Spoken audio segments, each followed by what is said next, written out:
Hey, what's up? Welcome to the Sewing Report. I'm Jen. This channel is all about making sewing and crafts fun and approachable. We are doing things vlog style today because I just got done shooting another video. So I wanted to kind of show you what's going on here.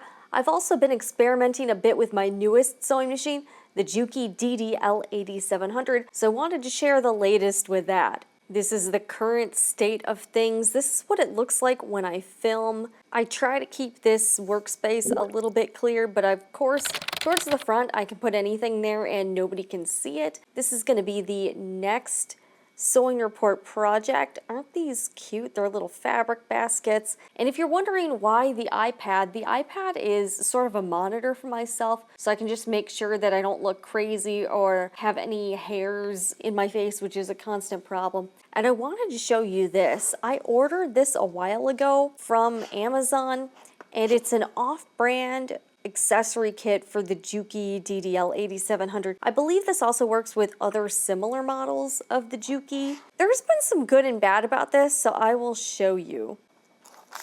Whoops, offhand I forgot how much this was, but it came with a bunch of stuff like these tweezers, some thread snips, extra bobbin cases, extra needle plates.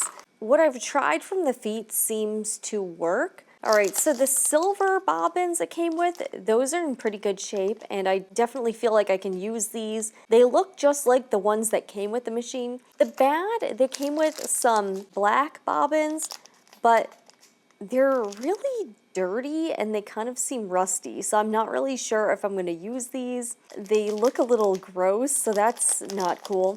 So I don't know what I'm going to do with these, but this does not look promising. Also came with some extra screws. This is the foot that came with the machine. I mean, it's fine. It does have this little finger guard here, but I also wanted something a little bit wider, and then I also wanted one a little bit more narrow. These are the feet that came in the accessory kit. This is the widest one here. And then we've got this one, it's a little narrower, and then we've got the super narrow one. I think this one will be great for doing edge stitching, which I've already tried, and things like zippers. Like, this is a really cool one. I bought this foot to try to attempt free motion quilting. I did find the part, it's underneath the machine that you're supposed to adjust to lower the feed dogs. I could not get it to budge, so I'm gonna try something else. I've got a different plan up my sleeve, so hopefully you will be seeing that soon. Here is the off-brand walking foot that I demonstrated in another video on how I managed to kind of jerry-rig it with a different screw. In my original video, I had commented on how it's a little bit difficult to turn the hand wheel, and one viewer had a really good tip, is that when you're pressing the foot press, when you put a little bit of pressure on it, the hand wheel turns much easier, and I did find that to be very true. To avoid the whole rat's nest thing, I'm holding the threads out behind and to the right, since this needle is threaded left to right. See, when I push the foot pedal, the hand wheel is like way easier to turn. This foot is a little bit shy of a 1/4 inch. I could almost see myself using this as a scant 1/4 inch foot, but check this out, it is so quiet.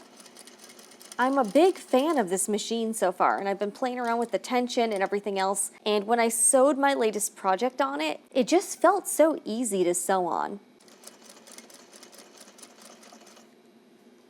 I mean, look it, this is so easy.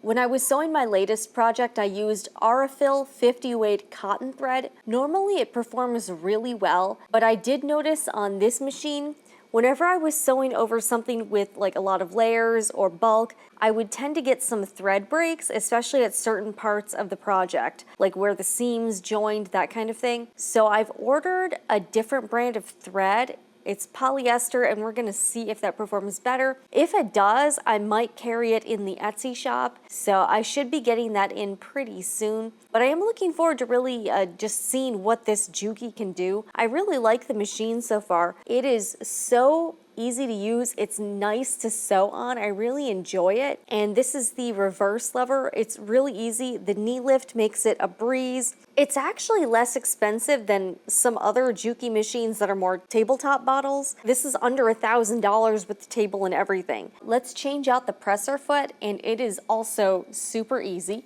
So I'm just gonna lift my needle up, There's a lever in the back that you can raise the presser foot, and then I just have to take a screwdriver. I'll also kind of lift with the knee lift a little bit more. Stick the screwdriver in here. It's a flathead screw. All right, and it just pops out. I might need to undo this a little bit more to get the next foot in. So I'm gonna show you the narrow foot and see if I can do some edge stitching. I did a little demonstration on Instagram. It's just a really fun machine to use. Oh, one thing too, the feet that came in the accessory kit, I forgot to mention this, they were really oily and dirty out of the package, so I had to wash them in like soapy water and then dry them before I could use them. You don't want to get your fabric dirty, and that is one downside. I mean, I forgot how much I paid for that thing, but it was pretty inexpensive. But just a warning for any buyers out there that you will want to clean them off before you use them. But they've been performing pretty well. All right, here we go. We got our next foot in here. Let's get our thread. Okay, here we go. Lower the presser foot.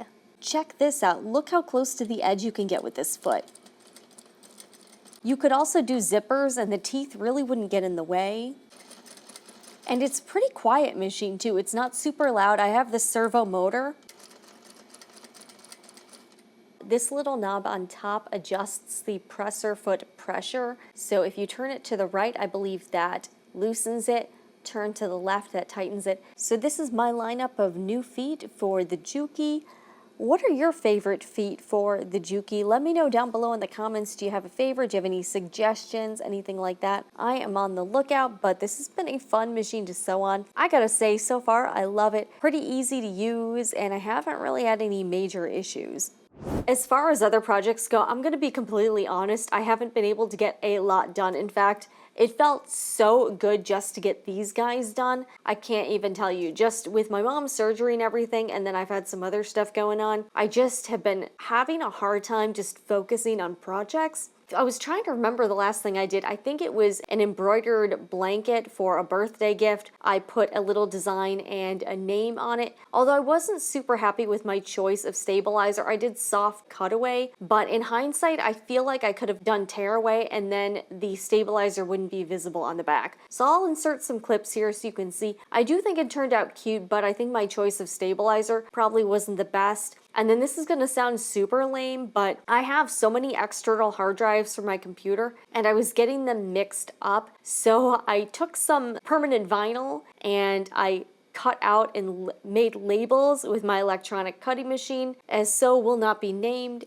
And that turned out okay, except the one hard drive I have, the heat just made the label fall off, so that wasn't great. But they looked really cool, and I guess that's what matters, right? Also, a quick shout out to St. Jude Children's Research Hospital. They sent me a really cool package, and I forgot to open it for a very long time, and I just unboxed it last week, and it had some stuff that was supposed to be for April. So thank you for sending that. They included some cute game stuff and some cool another cool pin and some other fun goodies. So I'm gonna also insert a clip of that here. I am a hashtag St. Jude ambassador, but they are not paying me in any way, shape, or form to make this video. Anyways, that's just what I've been up to lately. Let me know down below in the comments, what are you currently working on? What's happening? I know we're midway through summer at this point, and I am working on holiday projects already. That's just how it goes here at the Sewing Report. I'll see you guys again in the next video, and remember, whatever you're doing, make it fun.